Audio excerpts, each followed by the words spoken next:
Imagine um estilo de luta que não pede licença, que não dança, não recua e não espera o erro do oponente. Um sistema criado para avançar, pressionar e quebrar, física e mentalmente. Esse é o kickboxing holandês. Um estilo que transformou um pequeno país europeu em uma potência mundial do combate em pé. Um sistema que desafiou a Tailândia dentro do Muay Thai, dominou o Japão no K1 e moldou a base do strike moderno usado hoje no MMA. Neste vídeo, você vai entender como o kickboxing holandês nasceu, porque ele se tornou tão brutal e eficiente e quais são as técnicas e princípios que fazem desse estilo uma verdadeira máquina de guerra. Aqui não existe floreio. Existe impacto. Existe pressão. Existe combate real. Prepare-se, porque este não é apenas um estilo. É uma filosofia de destruição controlada. Antes de seguir em frente, um aviso importante. Este conteúdo é para fins educacionais, de preservação cultural e análise técnica. Aqui, nós promovemos o respeito por todas as artes marciais e a não violência. Qualquer prática deve ser supervisionada por um instrutor qualificado. Antes do surgimento do kickboxing holandês, o mundo das lutas em pé era fragmentado, quase como se cada arte marcial existisse isolada em seu próprio universo. O karatê tradicional, apesar de técnico e disciplinado, era frequentemente engessado por regras rígidas, movimentos previsíveis e pouco contato pleno.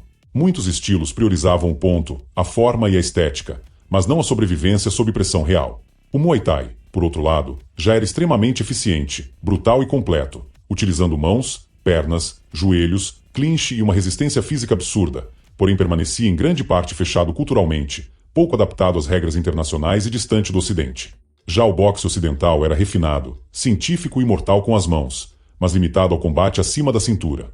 Faltava um sistema que unisse tudo isso, eliminando excessos, romantizações e tradições inúteis para o ringue. Um método que funcionasse em alta intensidade, sob regras variadas e contra qualquer estilo.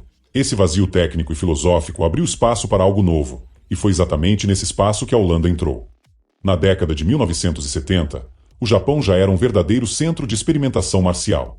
Ali surgia o kickboxing japonês como resposta prática ao karatê tradicional, combinando a base dura do Kyokushin karatê, as técnicas e chutes do Muay Thai e a eficiência direta do boxe ocidental.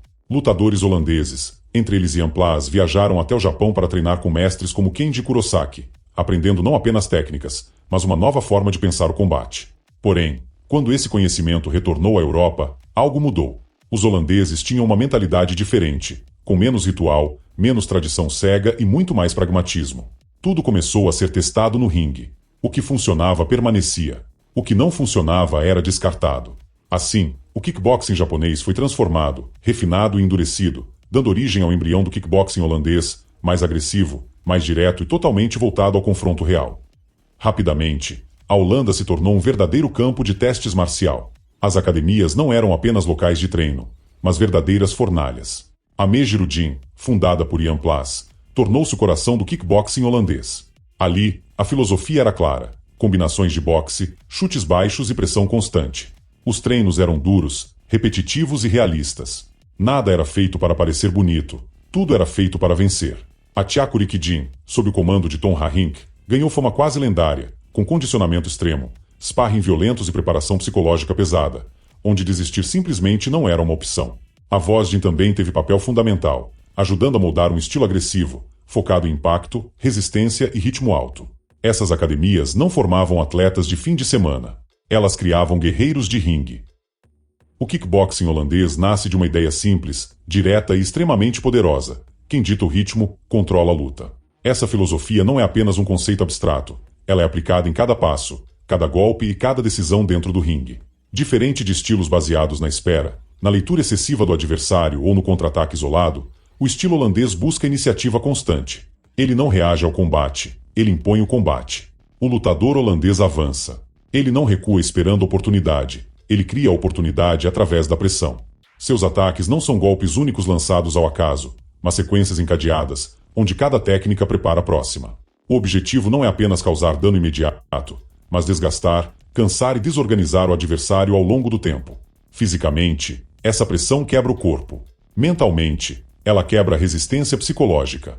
O oponente passa a lutar em modo defensivo, sem conseguir respirar ou pensar com clareza. Antes mesmo do nocaute, a base é destruída, o ritmo cai e a confiança desaparece. O kickboxing holandês não busca vitórias rápidas a qualquer custo. Ele esmaga lentamente, até que o adversário simplesmente não consiga mais responder. O maior diferencial técnico do kickboxing holandês está nas mãos. Enquanto muitos estilos de luta em pé priorizam chutes altos, golpes isolados ou técnicas espetaculares, os holandeses constroem todo o seu sistema ofensivo a partir do boxe ocidental. O boxe é a fundação sobre a qual todo o restante do estilo é erguido. O jab é usado constantemente para medir distância, controlar o ritmo da luta e forçar reações defensivas. O cruzado reto entra para quebrar a guarda, atravessar defesas e gerar impacto direto. Já os ganchos curtos e explosivos, lançados em curta distância, causam dano real e desestabilizam o adversário. Mas as mãos não servem apenas para machucar. Elas têm uma função estratégica clara: tirar visão, abrir a guarda e obrigar o oponente a se defender. Quando a atenção do adversário está totalmente voltada para os socos, é nesse momento que as pernas entram em cena.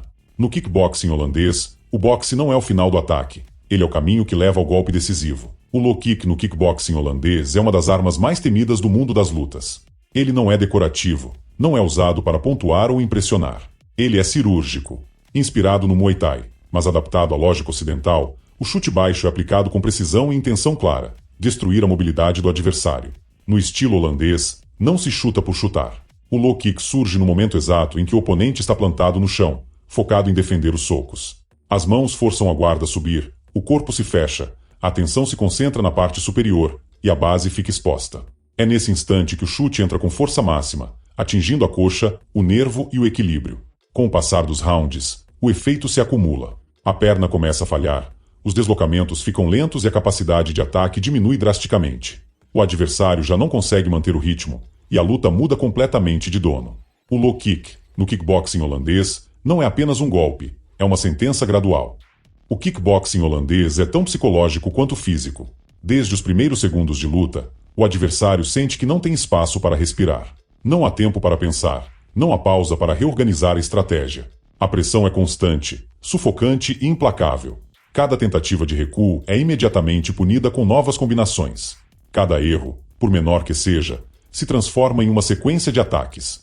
Esse ambiente de estresse contínuo gera ansiedade, acelera o desgaste mental e força decisões precipitadas. O lutador pressionado começa a errar mais, a se expor e a gastar energia de forma ineficiente. Muitas lutas são decididas antes mesmo do nocaute. O corpo ainda está de pé, mas a mente já cedeu. O adversário quebra por dentro, perde a confiança e passa apenas a sobreviver no ringue. Essa é a verdadeira guerra psicológica do kickboxing holandês. A defesa no kickboxing holandês é simples porque precisa funcionar sob estresse real. Não há espaço para movimentos exagerados, esquivas mirabolantes ou técnicas que exigem precisão perfeita. A luta acontece em alta intensidade, e a defesa precisa ser prática, sólida e confiável. A guarda é alta e bem fechada, protegendo o rosto e absorvendo impactos.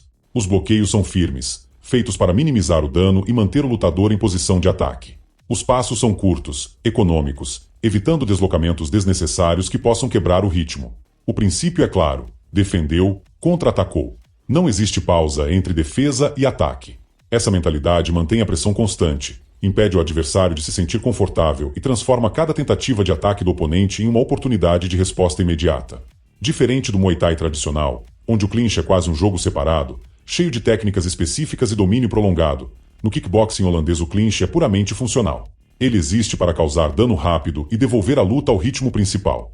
Quando o clinch acontece, a lógica é simples. Entrou, aplicou uma ou duas joelhadas, empurrou o adversário e retornou imediatamente ao boxe e aos chutes. Não se amarra a luta, não se perde tempo e não se quebra o ritmo ofensivo. O ringue é o território principal do kickboxing holandês. É ali, no meio da ação, que o estilo mostra sua força. O combate precisa continuar fluindo, com pressão constante e volume alto. Tudo é pensado para manter o controle da luta do início ao fim. Rob Kaman ficou conhecido como o homem que ensinou o mundo a temer low kick. Ernesto Ruz representou a precisão absoluta, a estratégia perfeita, tornando-se 4 vezes campeão do K1. Ramon Dekkers foi holandês que foi à Tailândia e venceu tailandeses em sua própria casa. Eles não apenas ganharam lutas, eles reescreveram a história do striking. Hoje, grande parte do striking usado no MMA vem diretamente do kickboxing holandês. Combinações curtas, low kicks constantes, pressão na grade e volume alto fazem parte da base de muitos campeões. É um estilo que se adapta perfeitamente ao combate real. O kickboxing holandês não é apenas um estilo de luta. Ele é a prova de que eficiência supera estética, de que pressão vence talento isolado e de que o combate real exige simplicidade brutal. Ele moldou campeões, mudou regras e influenciou gerações. Se você curte artes marciais, curta o vídeo, Se inscreva no canal e comente qual estilo você quer ver no próximo episódio.